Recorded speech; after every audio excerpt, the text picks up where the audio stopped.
So आता आपण बघूया सोडियम. सोडियम हे आपल्या एक्स्ट्रा सेल्युलर फ्लुइडमध्ये असतं. एक्स्ट्रा सेल्युलर फ्लुइडमधल्या सगळ्यात मेन कंपोनंट असतो सोडियम. आणि सोडियमची नॉर्मल व्हॅल्यू असते 135 to 145 milliequivalents per litre. So काय सांगितलं, sodium is main part of ECF आणि ह्याची नॉर्मल व्हॅल्यू असते 135 to 145 milliequivalents per litre.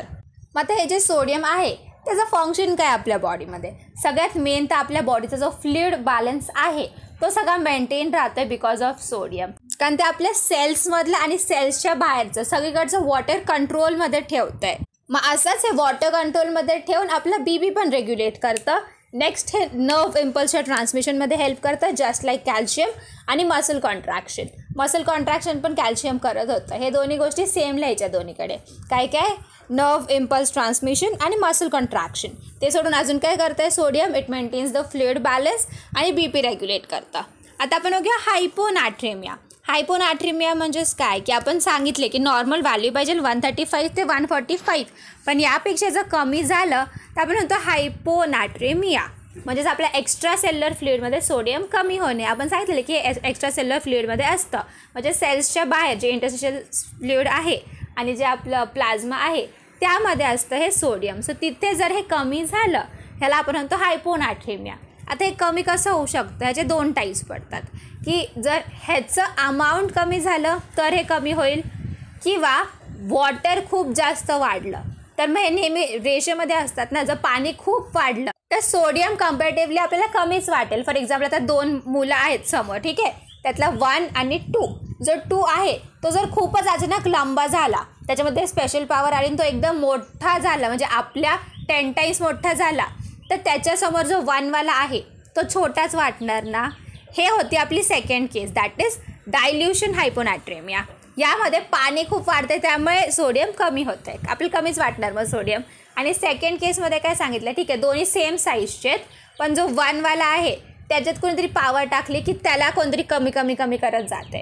So त्यात काय होतं, तो त्याची स्वतःची चुकी की तो कमी कमी होत जातो आहे. त्याला आपण म्हणतो डिप्लीशन. तो डिप्लीट होत चालला आहे, त्याची साईज कमी कमी होत चालली आहे. सो आता आपण म्हणतो डिप्लीशन हायपोनॅट्रेमिया. सो आपल्या हायपोनॅट्रेमियाचे 2 टाईप्स काय पडले? डिप्लीशन हायपोनॅट्रेमिया आणि डायल्युशन हायपोनॅट्रेमिया.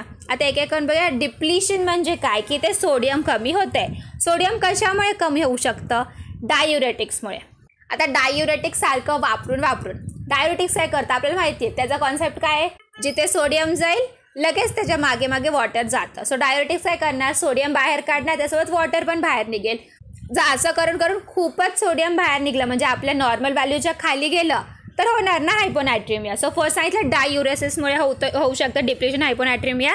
सेकंड क्रॉनिक वॉमिटिंग आणि क्रॉनिक डायुरिया. क्रॉनिक वॉमिटिंग आणि क्रॉनिक डायुरियामुळे पण सोडियम लॉस होतो. म्हणजे सांगितलं डिक्रीज्ड अल्डोस्टेरॉन. आता अल्डोस्टेरॉन काय करतं? ते आपल्या बॉडीमध्ये सोडियमचं रिॲब्झॉर्प्शन करतं. ते DCTला येतं, DCTला येऊन तिथून अख्खं सोडियम परत रिॲब्झॉर्ब करतं आणि ब्लडमध्ये नेतं. पण अल्डोस्टेरॉन नसेल तर सोडियमला आणणार कोण परत ब्लडमध्ये? कोणीच नाही आणू शकत. मग सोडियम जाईल युरिनमधून पुढे. सो जर अल्डोस्टेरॉन कमी असेल तर आपलं सोडियम कमी होतं आहे. मग थर्ड रिझन सांगितलं, जर तुम्ही सोडियम खातच नाही आहे, सोडियम इंटेक बिलकुलच घेत नाही आहे, तर कसं सोडियम असणार बॉडीमध्ये? मग कमीच होणार ना. सो डिप्लीशन हायपोनॅट्रेमियाचे रिझन्स काय काय सांगितलं? सोडियम कशामुळे कमी असू शकतात? 3 रिझन्स. पहिलं diuretics, chronic vomiting, chronic diarrhoea. Next decreased aldosterone. आणि मग त्याच्यानंतर की तुम्ही खातात, मुळातच जर कमी खाता तर कसं असणार सोडियम? सो हे झाले 3 रिझन्स फॉर डिप्लीशन हायपोनॅट्रेमिया. मग आता नेक्स्ट येतं डायल्युशन हायपोनॅट्रेमिया. डायल्युशन हायपोनॅट्रेमिया म्हणजे वॉटर कंटेंट फार जास्त वाढतं आहे, त्यामुळे मग कम्पॅरेटिव्हली सोडियम कमीच राहणार. जसं आपण ते बघितलेलं की सेकंडवाल्यामध्ये अचानकच खूप मॅजिकल पॉवर आली आणि तो एकदमच मोठा झाला, त्यामुळे फर्स्टवाला छोटा दिसायला लागला. तसंच इथं वॉटर खूप वाढतं आहे, त्यामुळे मग सोडियम कम्पॅरेटिव्हली कमी आहे. आता वॉटर कंटेंट कशामुळे वाढू शकतं? जर तुम्ही हायपोटोनिक फ्लुइड्स घेताय. आता हायपोटॉनिक फ्लुइड्स म्हणजे काय? आपल्याला तो कॉन्सेप्ट आठवतो आहे की आपण एका हायपोटॉनिक ह्याच्यामध्ये सोल्युशनमध्ये सेल टाकलं की सेल काय होते? सेल फुगतं आहे. सेल का फुगतं आहे? कारण बाहेरचं सगळं पाणी आत येते, म्हणजे बाहेर पाणी जास्त आहे, बाहेर सोल्यूट्सच्या कम्पॅरेटिव्हली पाणी जास्त आहे. त्या सोल्युशनला आपण म्हणतो हायपोटोनिक सोल्युशन. हायपो म्हणजे त्यात पाणी खूप जास्त आहे. असे फ्लुइड तुम्ही घेतले तर त्यामुळे काय होईल? बॉडीमधलं वॉटर कंटेंट वाढणार. सो पहिलं कॉज सांगितले हाय इनटेक ऑफ हायपोटोनिक फ्लुइड्स. मग आता नेक्स्ट सांगितलं आहे की जर फार घाम आला किंवा फार तहान लागली तर आपण खूपच जास्त पाणी पितोय आणि एवढं जास्त पाणी पिल्यामुळे आणि ते पण प्युअर वॉटर पितोय, त्यात काय आपण मिक्स थोडी करतोय, सोडियम थोडी मिक्स केलेलं असतं त्यात, नाही, आपण प्युअर वॉटर पितोय, तर बॉडीमधलं वॉटर कंटेंट वाढणार, सोडियम कमीच राहणार. तर सेकंड काय सांगितलं, जर खूप घाम येत असेल किंवा खूप तहान लागली तर आपण खूप जास्त प्युअर वॉटर कन्झ्युम करतो, त्यामुळे बॉडीमधलं वॉटर कंटेंट वाढणार. मग थर्ड कॉज सांगितलं ऑलिग्युरिक रिनल फेलियर. आता जर रिनल फेलियर झालं तर किडनीजला हे पाणी बाहेर काढताच येणार नाही युरिन थ्रू, जे वॉटर कंटेंट आहे ते तसं साठून राहणार, बॉडीमधून बाहेर जाणारच नाही, मग बॉडीमधलं वॉटर वाढणार. सो काय सांगितलं, रिनल फेलियरमुळे. आता जर रिनल फेलियर झालं तर वॉटर जाईल का बाहेर, वॉटर जाऊ शकतं बॉडीमधून बाहेर, नाही, ते साठून राहणार, तर त्यामुळे होऊ शकतं डायल्युजन हायपोनायट्रेमिया. मग नेक्स्ट सांगितलं इम्पेअर्ड रिनल एक्सक्रीशन ऑफ वॉटर, जे आपण जस्ट सांगितलं त्याचंच डेफिनेशन टाईप इथे खाली लिहिलं आहे. मग नेक्स्ट सांगितलं हायपरग्लायसेमिया. आता हायपरग्लायसेमिया असेल, जर शुगर जास्त झाली ना तर शुगर वॉटरला अट्रॅक्ट करून घेते, सो शुगर जर जास्त झाली तर मग वॉटर पण जास्त होतं आणि मग सोडियम बिचारा कमी राहतं आहे, सो त्यामुळे होते हायपोनायट्रेमिया. सो डायल्युजन हायपोनायट्रेमियाचे कॉजेस काय काय सांगितले, पहिलं तर हाय इंटेक ऑफ हायपोटॉनिक फ्लुइड्स. मग नेक्स्ट की खूप जास्त स्वेट अँड थर्स्टमुळे एक्सेसिव्ह आपण पाणी पितो, प्युअर वॉटर पितो, त्यामुळे मग पाणी वाढणार. मग ऑलिग्युरिक रिनल फेलियर, मग इम्पेअर्ड रिनल एक्सक्रीशन ऑफ वॉटर आणि हायपरग्लायसेमिया. आता नेक्स्ट येतं सिम्टम्स पण सगळे बेसिक जे आपण कॅल्शियमच्या वेळेस सांगितलेले ते सगळे बेसिक सिम्टम्स सांगायचे हायपोनायट्रेमियाला, म्हणजे न्यूरोलॉजिकल सिम्टम्स म्हणायचं आणि सगळे न्यूरोलॉजिकल सिम्टम्स सांगायचे. काय काय होऊ शकतं, lethargy, headache, confusion, seizures, coma, so हे झाले न्यूरोलॉजिकल सिम्टम्स. मग मसल सिम्टम्स, यात काय होणार, मसल क्रॅम्प्स, वीकनेस, फटीग. मग त्यानंतर GI सिम्टम्स, GI सिम्टम्समध्ये काय असू शकतं, nausea, vomiting, diarrhoea, abdominal cramps, कारण इथं मसल कॉन्ट्रॅक्शन बघत होतं सोडियम. सो सिम्टम्समध्ये काय म्हणणार आपण, पहिलं तर न्यूरोलॉजिकल सिम्टम्स, त्यात काय सांगितलं, लेथार्जी, हेडेक, कन्फ्युजन, सीजर्स आणि कोमा.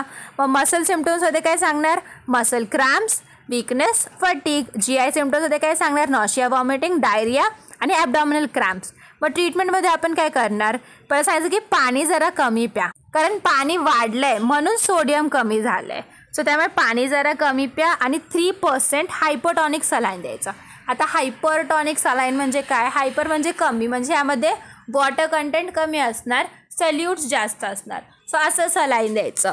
काय द्यायचं, 3% हायपरटॉनिक सलाईन. मग आता आपलं हायपरनायट्रेमिया. आता हायपरनायट्रेमिया म्हणजे काय, की जेव्हा सोडियम 145 मिली इक्विव्हलंट्सपेक्षा जास्त होतं आहे. आता हे कशामुळे होऊ शकतं, जर वॉटर कमी झालं किंवा जर सोडियम वाढलं, मग सारखंच तिथे जसं होतं तसंच इथं सेम सांगितलं आहे की आता हायपरनायट्रेमिया कशामुळे होऊ शकतं, हे दोघं एकत्र असतात नेहमी, हे नेहमी एकत्रच सांगायचे, सोडियम आणि वॉटर. सो हायपरनायट्रेमिया हे कशामुळे होऊ शकतं, जर सोडियम अति वाढलं किंवा वॉटर जर अति कमी झालं, तर ह्या केसमध्ये काय होतं, आता सोडियम खूप झालं आहे, ठीक आहे, सोडियम खूप झाल्यामुळे जे सेल्समध्ये पाणी आहे ते सगळं बाहेर येणार ह्या सोडियमला कंपेन्सेट करायला. सोडियम ब्लडमध्ये खूप झालं आहे, इंटरस्टिशियल फ्लुइडमध्ये खूप झालं आहे, म्हणजे इन शॉर्ट एक्स्ट्रा सेल्युलर फ्लुइडमध्ये सोडियम खूप झालं आहे.